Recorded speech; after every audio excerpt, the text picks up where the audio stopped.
Hey, Here it is again. Happy Wednesday, everybody. Thanks for joining us. hello, hello, hello. We are Beautiful day. Dave and Laura Butler of Work Life Consulting. And what we do, in case you're interested and why we're with you every week, is we customize and create and develop online coaching programs that help individuals, teams, and leaders achieve greater fulfillment in their work and their life. So Perfect. today, we're going to be talking about one of your favorite topics. How unidentified emotions block the view. What do you mean by that? Well, there's two sides to it. What's an unidentified emotion and what view is being blocked? So if I started with the unidentified emotions, probably one of the most common versions is what we used to call FFA, free-floating anxiety. Not sure why I feel anxious. I just feel anxious. I'm not sure what I'm worried about. Vague. All it does is just get in my way. It blocks my view of being able to see what's going on very clearly because I see everything with that air of anxiety. So the work becomes being able to figure out what that anxiety is about. We talk a lot about self-awareness being the first step of EQ. All that stuff sounds great, very academic. But when you come down to it, how do I understand the emotions I'm having if I can't see them? If I can't identify them, if I don't know what it is? And our favorite quote, we don't see the world the way it is, but rather as we are. So if we start off and if we can't really see or feel what our emotions are at the current moment, we don't see that there's something else out there that might be affecting us. Right. Well, I had a discussion the other day with a friend. He was talking about how upset he was about this, and he doesn't know why. If he feels like he wants to go on, should he still be doing what he's doing? Why does this happen? Why does that happen? And it suddenly occurred to me. I said, "Well, I think you're talking about you don't feel very safe, do you?" He said, "Oh my God, that's it. That's what it is." Okay, so we named it safety, need for safety. Now, let's take first step, second step, third step. Let's start getting. But as long as it was not identified, it blocked his view completely. He couldn't see what to do next. Yeah, and it's that self-awareness, which sounds kind of theory, and okay, and then what? So what? I'm aware. I'm aware. I'm a man, and I'm old, and I feel tired. Okay, here's my awareness. But it is the foundation of acquiring that emotional mastery next step, and it's also with awareness gives us the power to make the real choices that we exactly. Exactly. How can you really make real choices if you're not really aware of what it is that's going on? If it's free-floating anxiety, it's going to be free-floating choices. The answers will be just as free-floating as the anxiety was. So it actually compounds itself because it becomes even worse. So if you're joining us on the recording, thank you, first of all.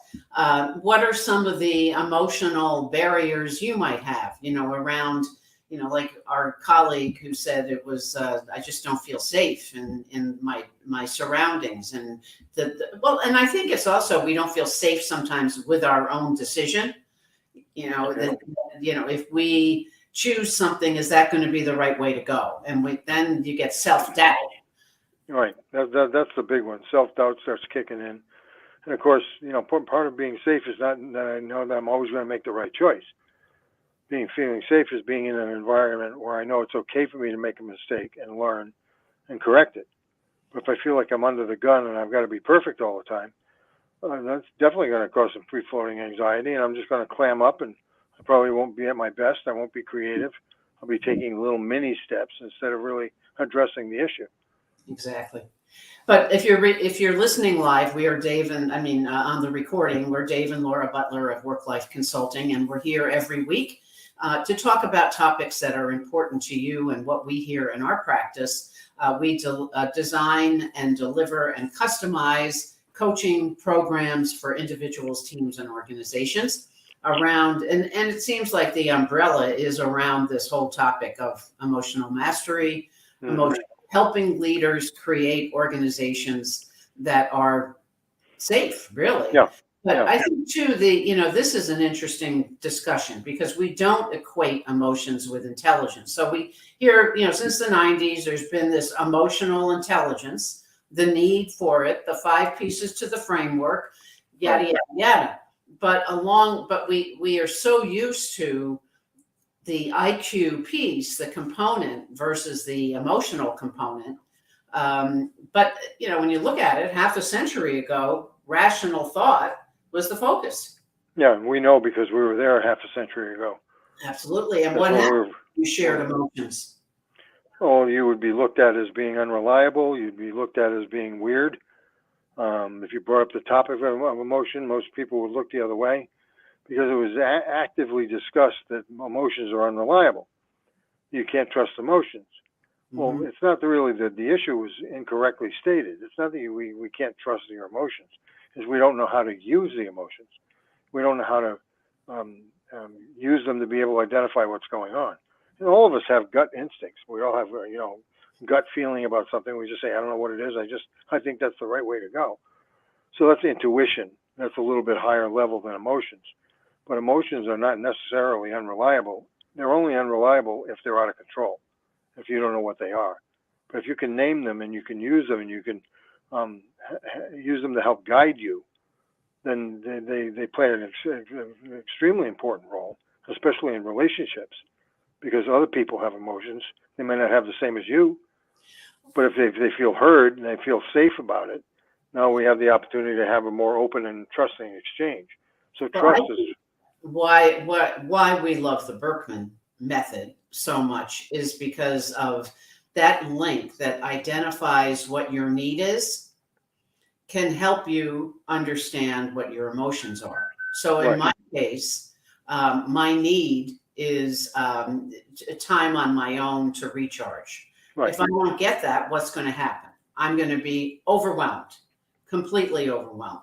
So if I can utilize that to say, oh, there that is again, give myself the, either there are a couple of things I can do. I can choose to either meditate or breathe or step away, or maybe I want to go the exact opposite route and go exercise.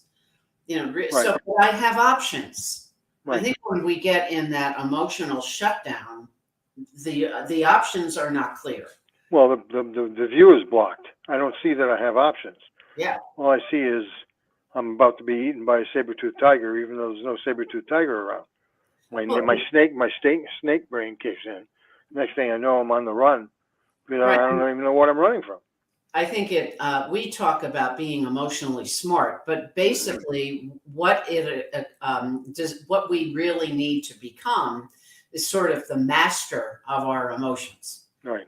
And help others do the same. So that's why we call our soon to launch again program Emotional Mastery, because it is the key to your leadership impact. Right. And being emotionally smart is the first step along the way to becoming an emotionally masterful person. Meaning you can be in just about any situation, everybody else's hair is on fire, and you're still calm and collected.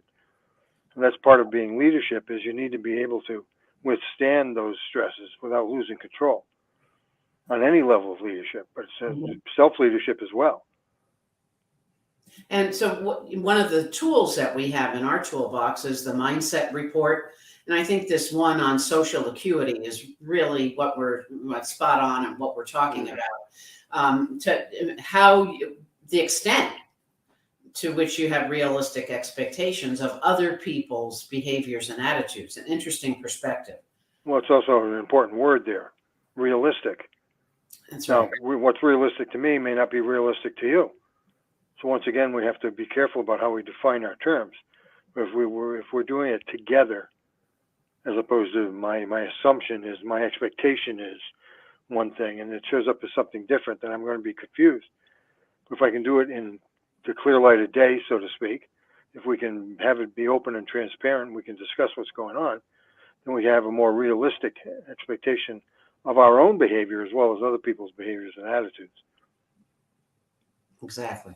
I think it's when it shows up out of the blue, we don't know what's going on. I think what's necessary is that people have the tools to manage emotions better. And certainly if you have insights into your own starting point of self-awareness, you can then share with others and appreciate the difference. It's all, I was listening, a colleague shared Harvard Business Review podcast with me the other day, and the professor was talking about what we talk about all the time, which is having diversity of thought available, Right. in our mindset. So I think that's really the key.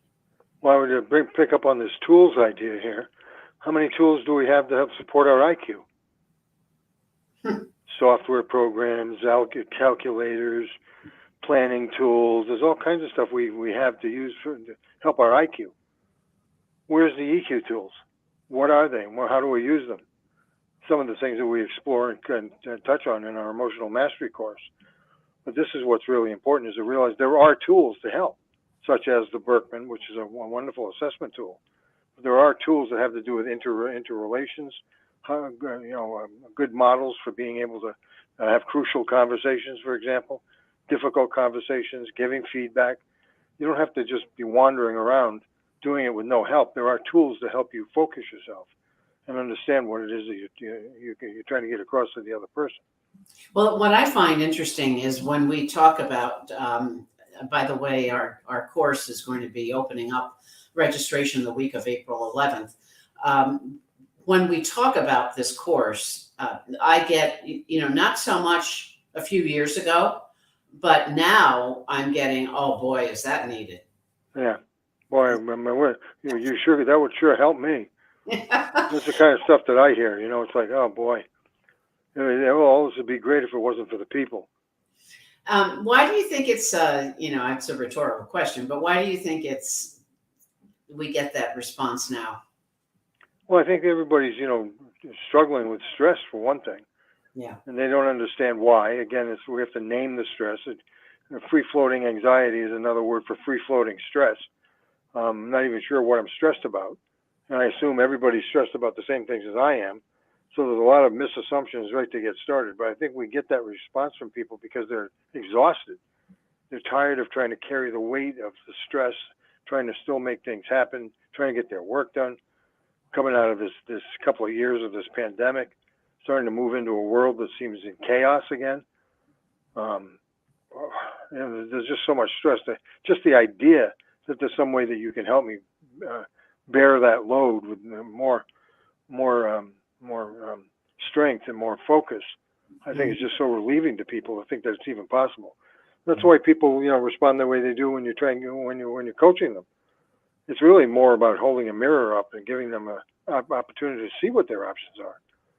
I think people, the more stressed you are, the narrower your view becomes. Pretty soon, this is all the options. I've got this many options. That's all I've got, as opposed to being able to see and say, "Wow, look at how many options I have. I have so many different options." Yeah, it's empowering. Well, I think we'll be continuing with this conversation because continue with the idea of giving people the opportunity to think about this, especially as we move into opening up the program again. But as we leave you today, and let us know in the comments if you have a particular topic that you would like us to cover. Tell us about your free-floating anxiety. Exactly. And I think, that Jeff shares something that is pretty interesting here is don't trust decisions when emotions take over. That, that is a key piece of emotional mastery is don't pull any triggers while you're in the state of emotional hijack. Right. Right. It's out of control emotions. That's the problem. It's not emotions at all, of any type. Right, exactly. So thank you for that. And we'll leave with our friend Elliot Lewis, elliotlewis.com, who always sends us off with a good message. Thanks for listening, and we'll see you next week.